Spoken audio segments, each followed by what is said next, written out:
Nimittäin tuolta tulee meidän äänimiehen nimi, Jarde. Mutta missä on sitten meidän toinen näyttelijämme? Missä on meidän... Itse Al Pacino, joka esittää Raimoa. Tuolla näkyy vaan Russellia. Mut missä on Al? Pitäis tää olla sellaista 20 kun ulkona?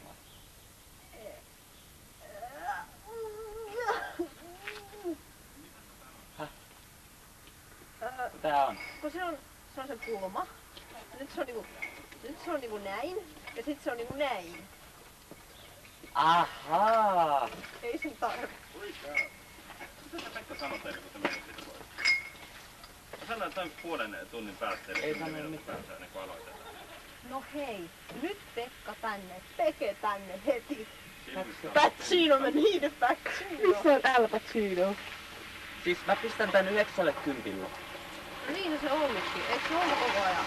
Ei. No on se varmaan.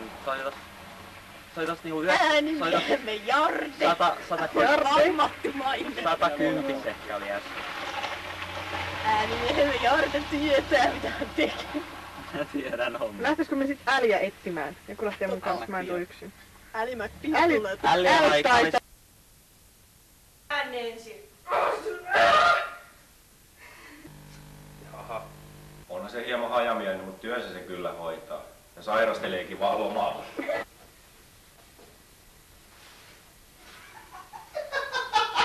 Joo, sullahan